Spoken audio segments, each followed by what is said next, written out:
This is your Drive Time News Blast. 30 minutes jam-packed with news of the day from the perspectives of truth, liberty, and justice. This is Monica Perez. And I'm Brad Binkley.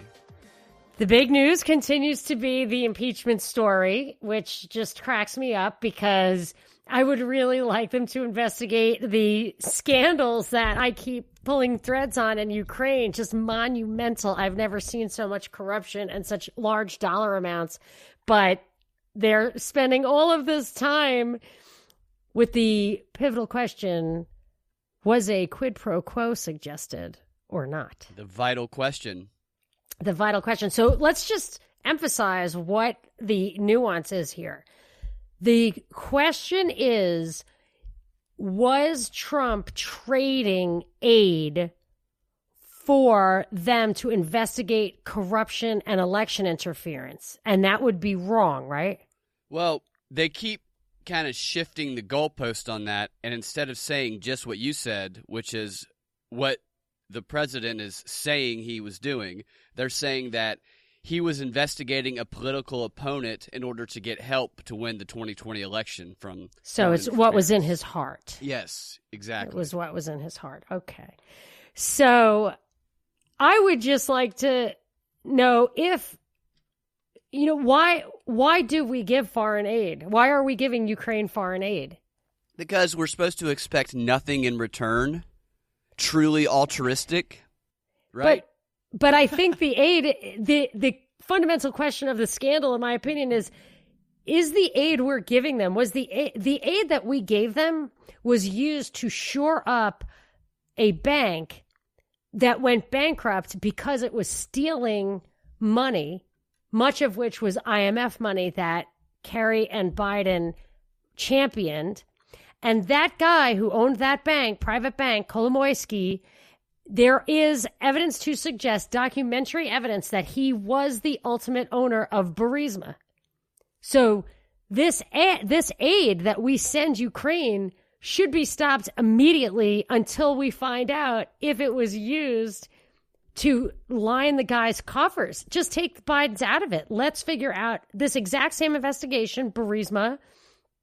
Let's find out. And as far as if they interfered in the election in any way, we have Democrat senators asking them specifically to cooperate with the Mueller investigation, which they weren't doing. So let's just investigate. Let's let them help. Both sides want to know the answer to this question, don't they? About election interference? Wasn't the entire Mueller investigation, was the Mueller investigation designed solely to find out that it was Russia and Trump? Like, they could go to Ukraine to ask questions about Russia, but they couldn't go to Ukraine to ask questions about Ukraine? That seems to be the case, yes. All right, well, I am really tired of how much energy we are spending on what is absolutely... The impeachment thing is so completely obscuring the fact that this underlying scandal is shocking. But anyway. Right, it's being used to cover it up. And it's funny, we talked yesterday about the Hillary Clinton alleged quid pro quo back in 2016, which is the last time this term really spiked. With the FBI, like stuff that's completely our business. Yeah, and the reason that it wasn't considered a quid pro quo, even though the FBI used that language in their private notes to describe it, was because it never happened, the exchange. And attempted quid pro quo is not a political crime. Yeah. And here we have the same thing, even if they do consider it whatever their definition of a quid pro. I guess quid pro quo is not allowed when you're investigating a political opponent, but it is allowed when you're investigating corruption. So one side's saying they're investigating corruption, the other side's saying it was a political opponent. But either way, the aid was still given. Right. So even if he tried to do quid pro quo, yes, he didn't get it, right? Yeah. And the aid, if he got it, we would be talking about the scandal, because the scandal is huge. Exactly. But of course, Zelensky is not going to investigate that scandal because Kolomoisky is his Svengali, to use a lot of big Russian names. and this guy, you're doing very well with those names. I know. I got my mouth around every one of them. Yeah. Zelensky, or Trump wanted Zelensky. This is what Bill Taylor in his testimony yesterday. Yes, Bill Taylor, who follow this, did not realize that he is the new ambassador to Ukraine. He was just installed this summer, right before the fated fateful phone call. Yes, exactly. Yes. He says that Trump was demanding that in exchange for the quid pro quo that Zelensky make a public statement saying that he's going to investigate the corruption and the company linked to the Bidens. They always say that. The company linked to the Bidens, so it sounds like he said that he wanted them to investigate the Bidens. But yes, right. Zelensky never did that. Zelensky never did that. He never made a public statement. He's never going to. He's probably going to give the private bank, he's probably going to give money to Kolomoisky for bailing out his bank in a twisted, crazy doubling down of adding injury to injury. Yeah, you might be right. So Democrats are talking about how damning this guy's testimony was yesterday when, to me, it sounds like he just proved that a quid pro quo never happened. This guy is super deep statey, by the way. Super duper. Go look at how tiny his wiki entry is. I saw that. He's got a tiny little wiki entry. Very scant. It is. And but what's there is provocative. So he went to West Point. His father was a big guy in the U.S. Army Corps of Engineers. And the only thing in his bio that's there for the picking is that he was also the ambassador to Ukraine under Bush in 2006 to 2009, and then Obama replaced him. I know, because I was watching the coverage on this last night, and every few minutes I hear from one of the panelists, he worked in the Bush administration, for crying out loud.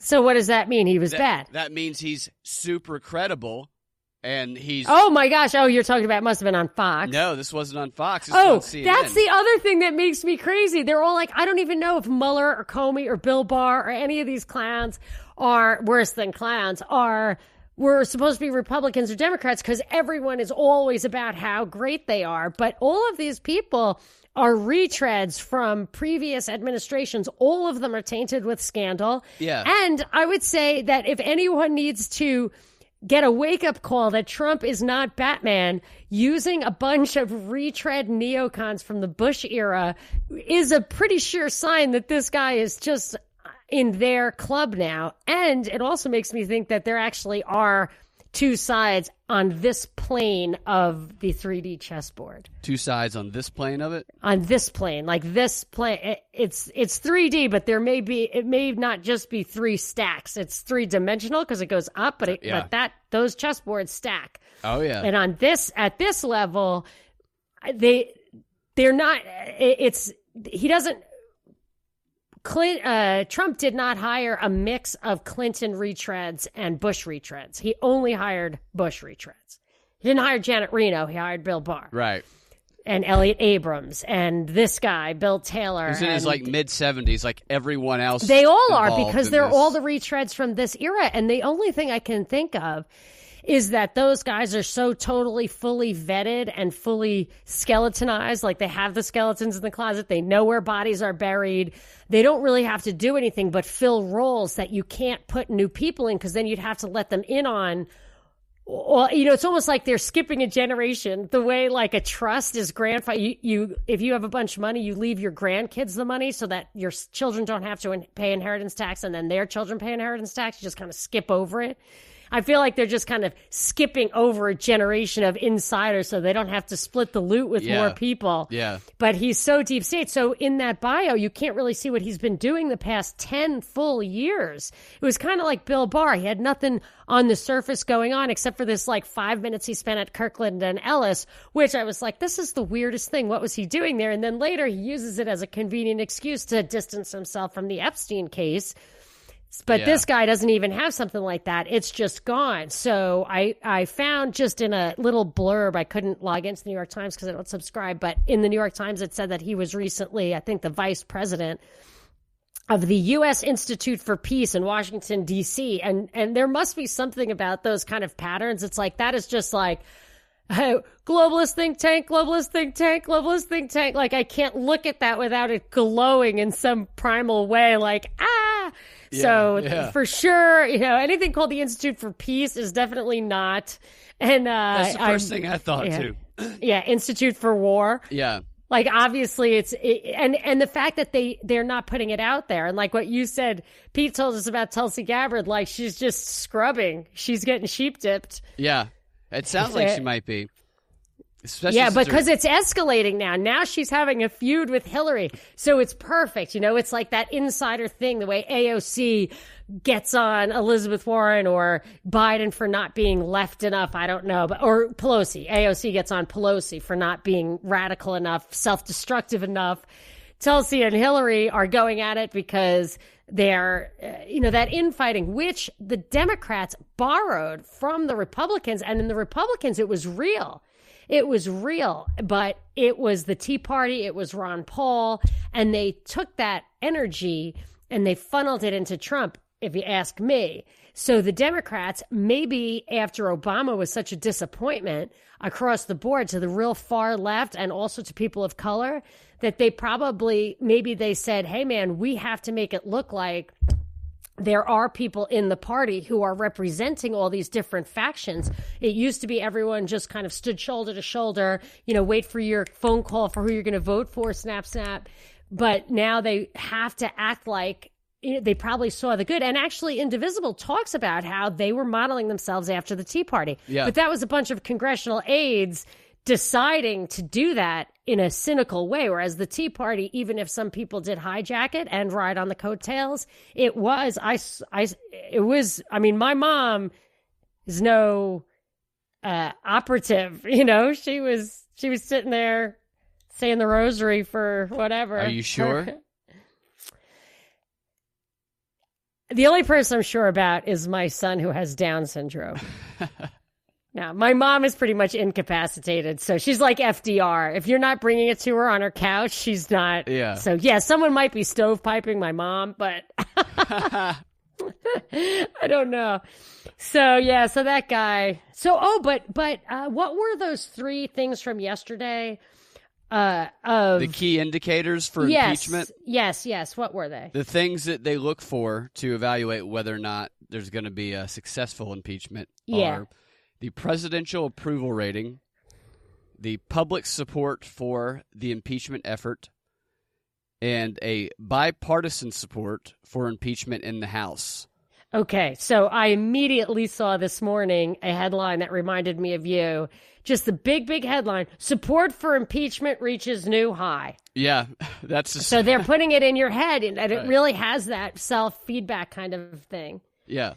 So, but some of the polls they've been using, I don't know about the most recent ones, but the ones earlier in the week and last week, it was found that obviously the sampling of the Democrats were way over the top, and when it leveled out, it wasn't as high as they originally reported. So they're trying to inflate the numbers too.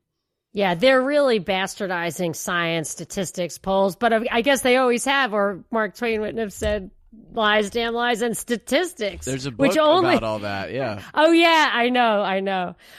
So what was the Republican thing that...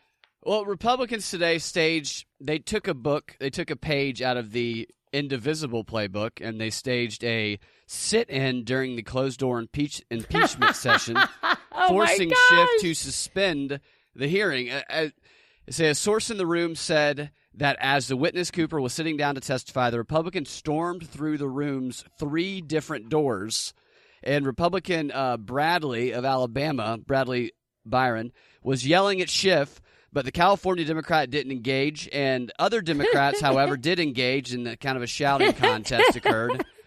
So wait, the imagery I'm getting here is a bunch of really old, crotchety Republicans. Like 24 of them. Sitting cross-legged on the filthy carpet, and every once in a while, one of them jumps up, springs into action, and runs into the door and kind of pranks them as they're trying to do their impeachment investigation. It sounds like it was kind of like right? that, but they really focused on, in this story, how they dramatically all entered through the 3 doors at one time, so kind of a swarming effect, and then walked in shouting at Peter Schiff while some of the Democrats started yelling, "Don't you have work to do?" Do we not have video of this? I haven't seen video of it, because it's a closed-door hearing. Maybe I guess not. I guess those 3 doors weren't closed. Yeah, that's right. We're getting an awful lot of information out of a closed door hearing. Someone must have a little soup can against the wall. It's closed door. A little Dixie cup against the wall. It needs to be a locked door. Yeah, it's closed and locked door with microphones and PA systems. Yeah. So the reporting on, I would love to see a video of this. I hope one does leak out because everything else leaks out apparently. But they were talking in the reporting on this about this Bill Taylor guy yesterday, and they were emphasizing this is the most important witness yet. This might be the straw that breaks the camel's back. Bill Taylor, the world's history's most credible person. Everybody come in and tell us how credible this person is. Yeah, that's all I saw is model diplomat. Wasn't Mueller like that? Mueller, also the world's most credible person. Comey, credible. I remember when Dianne Feinstein said about James Clapper, he is the most honest person I've ever met. And I'm thinking, man, if that guy who's perjured himself on television for the world to see before Congress is the most honest guy, I believe it. You haven't met. I don't want to meet the other people. That you know. Something like that. But the other guy, like Sondland. Sondland? Yeah, the hotelier. The hotelier. Sondland is on Team Trump. I'm just going to do it simple. Yeah, he's a hotel guy. Why is he the ambassador to the EU? Right. And Taylor is now being presented as being against Team Trump because he was shocked. No way. Are you suggesting that there are people inside the White House, people that Donald Trump himself appointed, who are working against Trump? Wow, what a plot twist. Right. That it is quite a plot twist that his behavior was so bad that these patriots who just took the job because they wanted to protect people from Trump. Yes. That they are coming out and speaking. But what about Trump? When is he going to learn his lesson to not hire people who he can't trust? I mean, he hired this guy in June. I think that was after he got effed in this way many times. Yeah, I would, one could argue that who are you going to hire who can be a politician and work in these jobs that you can trust? Well, he ought to stop breaking the mold and hiring perfect people. People who are perfectly He should good. start hiring actual politicians, and then maybe he wouldn't have such a disaster on his hands. It was funny how they reported it because his credibility is just unquestionable. Wow. Sondland, how do you say his name again? Sondland. His credibility, well, actually, he doesn't have any. He is by default committed perjury simply because his story is the opposite of what Taylor's is. Right. So he has no credibility. Of course. And that's what I took away from the reporting on this last night and this morning. Yeah, I tweeted at you something like that where it says, Bill Barr suggests the ridiculous notion that, what was it, Ukraine? Do you have the tweets handy? That Ukraine, it says, Bill Barr's plan to rig 2020 for Trump, frame deep state for Russia's 2016 interference. So he's going to turn the tables and say that, like, maybe new knowledge acts like Russian bots. He's not saying that. There was an article talking about new knowledge yesterday. Yeah, what the heck? So they're going to just make lemonade with that bad story? That's why the whole Tulsi Gabbard being accused of a Russia thing is really suspicious to me. I know it's to get the Russia interference. It's heading somewhere. Yeah, it's definitely put that back in the public mind, the conversation about that. But it wouldn't surprise me. I'm not saying she is a Russian asset. I'm not saying that. I'm saying it wouldn't surprise me if she were framed with evidence of being one to give legitimacy. It has to end up being ambiguous because Trump said, I know she isn't, which means he can't know that, right? Unless he's inside Russia. That's true, yeah. Right, so he's either covering for somebody he thinks might be a fellow Russian asset, or he is a Russian asset and he happens to know that she's not one of them. Because how the hell else would he know? Because he said it in such a way that it just makes me think it's set up for some kind of ambiguity going forward. Just like the Hillary thing, the way she said it too. Yeah, but I want to, since I mentioned Barr, I'd like to just tell about something he came up with, which is off this point, but it's important. You ready? Yeah. Keep going. You want to finish? No, I'm ready. Is there any more impeachment stuff? Okay. So while we're all talking about impeachment, Bill Barr sent out a memo, which I could not find the original memo. I don't know why. Sent out a memo to like 97 federal prosecutors and all these federal law enforcement guys. It's his plan to stop mass shootings. Okay, so keep in mind that the Republicans are leading the charge on doing, quote, anything but. So when they're acting like they're pandering to Republican constituents who want to defend the Second Amendment, so they will do anything but gun control. There will be some gun control, but in the meanwhile, they're going to take away every other right under the sun under the excuse of mass shootings, and further enrobed in the excuse that, well, we have to do something and our dumb voters won't let us take their guns away. Yeah. So this is what he's doing. He says that this is an article, I think it was from the Journal, but like I said, I could not find the original memo, so I got to go with the reporting. Oh, no, it was in The Hill. It says that mass shootings, recent mass shootings have been done by those who exhibit ambiguous indications of intent. So he's targeting people whose intent is ambiguous. Right? So it's not like we see people coming who have an intent to do harm. That's not enough. What the real problem is, people with ambiguous, this is important. So this is forcing the authorities to use new methods to, quote, identify, assess, and engage potential mass shooters before they strike. So potential mass shooters with ambiguous intent. I think that could cover people.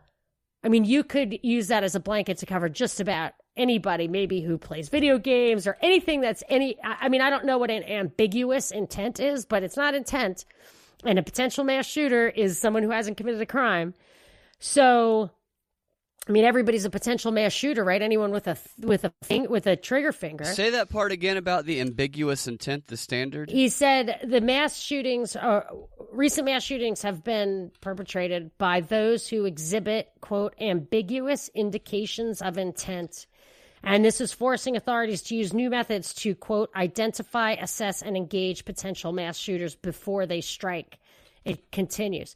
What they're going to do is they're going to use clinical psychologists, threat assessment professionals, intervention teams, and community groups to address the problem. These methods may result in, quote, detention. It may result in detention. That's, habeas corpus. And court-ordered mental health treatment. Mental health. I was waiting for that one. Of course. Substance abuse counseling, electronic monitoring. So they're going to take people who haven't done anything wrong and have not exhibited any clear intent to do something wrong. They're going to analyze these people. I don't know how they're going to collect these people. They're probably going to blanket social media, right? Threat assessment professionals, intervention teams, community groups, clinical psychologists. I don't know if they say they can't just monitor social media, but they might. Who knows? And they're going to take these teams and they're going to apply them to people with ambiguous intent who have intent to have done nothing. And it may result in detention, court-ordered mental health treatment. What the hell is that? Yeah. Substance abuse counseling and electronic monitoring. So what is it? What makes you have ambiguous intent? I mean, it's really alarming because you can just take people who object to what the hell is the Second Amendment for, except for to defend against a tyrannical government. I mean, this stuff will absolutely keep anyone from physically resisting government. And he's calling for a mass shooting summit in December. And my guess is this is going to follow with the Facebook thing and the opioid thing where he ropes in all the states' attorneys general. So it really becomes this, all law is going to be federal, even if it's not actually federal. Because if laws were passed by the Constitution, by the Congress, the Supreme Court, even though I'm not crazy about this system, but the Supreme Court can evaluate it for constitutionality and then strike it down. But if he just gets all the states, those prosecutors and stuff that George Soros installed to, hits them directly the way the mayors went to Paris for the climate stuff, you don't have to go through the scrutiny. It's a way around. It's like the crisis of democracy. You use NGOs, you off-site, off-source, all this stuff. And it's not transparent, doesn't have to bear constitutional scrutiny. So I expect that to be an element of this, although I didn't see anybody write about it yet. That makes me think of the story we talked about a few weeks ago about the camera systems that some are being tested out in Atlanta and in other places around the country that do facial recognition evaluation of the expression on people's face to determine if they have a violent-looking expression on their face, which will then it'll coordinate with other smart cameras to compile a background in order to determine if this person looks like they're the type of person they have their mass shooting face on, essentially. Oh, Tom Cruise is going to descend from a helicopter and take that guy to jail forever when we get to the Minority Report every stage. State, we all have clones of Tom Cruise in every state. We're leading the police force. When your ping pong ball comes up, man, you better hit the deck. Yeah, seriously. I tell my friends it's coming. I mean, that's what this stuff is. That's what this stuff is. I tell my friends that have a little bit too many guns or that talk about it a little bit too much, I say, look, man, you're setting yourself up to be a patsy. You got to stop telling people about your stash. Yeah, it's not the guns that's the problem. It's telling people and letting them be seen on, because they're going to, the cameras, the social media. That McConnell was bitching today about something that's coming through Democrats in the House called the SHIELD Act. I think he's giving a counteract. So he's acting like he's trying to prevent the Congress by putting my own form of the fairness doctrine. But he's criticizing the SHIELD Act as wanting to regulate social media ads like TV ads for political purposes, to report foreign contact in regard to an election. So does that mean that like the UK and Israel, you report all that stuff? Does it matter?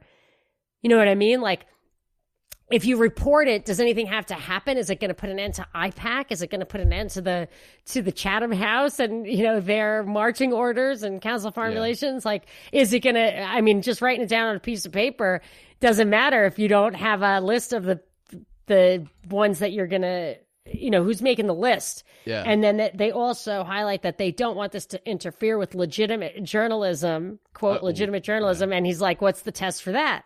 When are we going to do that? I would love to see what they say legitimate journalism is. I mean, I know what they say it is, really. It's Washington Post. It's none Miami of these stories Herald. is making me feel confident in my ability to live through the next stage of the surveillance, censorship, total information state.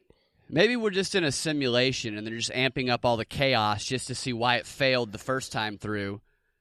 That's a theory that What do you mean? Future generations created a simulation of the past. Oh, yes.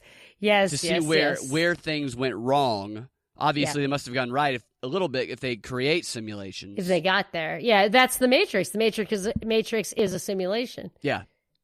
But someone else pointed out that, like, and every time something new is invented, we're just that. So, like, we used to be God's TV show. Now we're, like, a computer program, whatever, Yeah. So what else? Well, that West Point cadet that was missing, he'd been missing for 4 days, was found dead. And I said they would get that guy killed. Oh, do you think it was suicide? They give hardly any information about it. They said he'd been missing since Friday, and the cause of death is under investigation, but foul play is not suspected. And that's the only information that they give about it. It's just a very weird I wonder, story. if they knew all about it and they came out with that, oh, he's missing, to add a little backstory. Yeah. Because the way they reported that is, help us find this missing cadet, yet they give no name, no description. They gave his name now. What is it? Cade Carita. Oh, I'm so glad. I that's terrible. I'm very sorry for their family, but I have a friend whose son is a cadet at West Point. Well, not a friend. Someone I used to work with. I'm not really friends with him anymore, but I know his son is out there, and I feel I would just be sick if maybe it was someone I knew. But of course, you got to be sick about, somebody's having that tragedy, presumably. I'm interested in what will come from this, because this story, along with the story of him being missing, even though they gave no details to search him, you can't find someone if you don't know their name or what they look like. So it was weird. I'm wondering why it was so prominent in the news. Not that, it might have been it could be backwards looking that it was covering something up, or it could be forward looking that there's an operation to come. I agree with you. It's weird. What was the NBA thing? Oh, well, NBA says they're addressing the biggest problem that they have. A bunch of the players unions, and some people that work in the front offices got together, and they were talking about how they're addressing the biggest problem the NBA is facing. Do you have any idea what that might be? The biggest problem the NBA is facing. Well, if I knew anything about basketball, I would say like not enough tall guys, but there's a lot of tall guys. That's what I was thinking. I was like, I don't think there's a problem there. Too many tall guys? Nope. About a dozen NBA players gathered for a teleconference with officials in the league this past summer, and the story just came out, but it happened this past summer, and they were making their case about what they believe to be the biggest problem in the NBA. And that is the fans. The fans. F you, buddy. And they're getting worse. I'm not a fan. They're getting worse, they say. And what they've done is, this is a quote from an NBA executive vice president. He says, "We've added any existing language or LGBTQ language, any negative language, anything that is non-basketball related. So you'll get kicked out if you say anything like this." And it goes on to say, so your mother... Wait. This is from the place that said, what was the quote? We don't tell people what to say? I'll look for the quote. This is what they're talking about. They're talking about you're going to get kicked out if you say these types of things. So they've added in sexist language, LGBTQ language, stuff like that. So if you call someone gay from the court, if a fan does that, they'll throw you out. I don't know what they'll do if it's true or not about the player. Right. But then it goes on to say, so your mother comments talking about the player's family, talking about test scores, anything non-basketball related, we've added in, as well as being something that we will go and pull a fan from the seat and investigate what happened. So you can no longer do your mama jokes at a basketball game. You can, if you say you shoot like a girl, unless you're trying to compliment them, I guess, you're going to get thrown. You are no longer allowed to heckle at bat. I don't know what they're going to do about the players that talk trash on the court to each other, because they say a lot worse things than the fans do. Let's tell you what Adam Silver said. Yeah, keep talking. Outlawed heckling. That's the only reason to go to a game is to heckle. Heckling or just anti whatever, just misogynistic heckling? Your mama joke is just synonymous with basketball. Nobody's saying them in a personal way. It's just, that's the game. People talk trash in basketball. And you're not allowed to say anything about them personally. You can't say you're ugly, number 5. Like, you can't say anything, or you're going to get thrown out. That? You might not even be allowed to clap when your team scores. You might have to snap from here on out. I don't know. First of all, let me just say Adam Silver's quote about his coach or manager. What was that? Was it a manager? It was the Rockets guy. He said he promised that the league would, quote, not put itself in a position of regulating what players, employees, and team owners say. He said that just the other day. Yeah. But what you're saying reminds me of something. It's More News One sent me an article, the title of which is "Bitch would be banned in Massachusetts under proposed law." Make it illegal for someone to use the word bitch to accost, annoy, degrade, or demean another person. Oh, but if it's flattering, like nice ass bitch, that's okay? That was my next question. I wonder if it's going to be the tone that they're going to police as opposed to just the language, because here's something that I've done before. I grew up heckling because my brother's a lot older than me. I know. It makes me uncomfortable that heckling is part of your Heckling MO. is part of anybody who goes to a sports game regularly. It's part of what you do. Maybe that's why I hate sports. At a game. And so there was one time when I found myself sitting around the parents of the other team. This is when I was a little bit older, when I went back to a game over at Tech. And I was like, I'm going to heckle, but how can I heckle and make it be okay for them? So I started heckling the players, their children, about academics. Like, I hope baseball's not getting in the way of your academics. I would yell stuff like that. That's fantastic. And the parents started heckling their kids with me. That's great. Their own kids? They started saying the same thing. Yeah. That is very Don't let clever. girls distract you. Yeah, stuff like that. It's very clever. And so I'm wondering, and I also... Oh my gosh, you should definitely bring that to the NBA. Yeah, if the tone, though, they might say, your tone is angry. Your tone sounds bad, so we're still going to kick you out. How about don't look so mad running down the court? What about their facial expressions? You could have a mass. You have your mass shooter face on. You know, you don't want. That'll probably get you kicked out. I think that would definitely get you kicked out. But I mean, what's wrong with that? Aren't we trying to? Wouldn't that be constructive? Like, take that look off your face? We're trying to help the person out. Trying to say, you might get detained after the game if you don't change that. It's a lot to mull. Going to be mulling this. Well, we'll have to mull it overnight, and you guys can find your Drive Time News Blast every weekday afternoon at 4 p.m. on thepropreport.com or your favorite podcasting platform with the Propaganda Report podcast feed. We will talk to y'all tomorrow.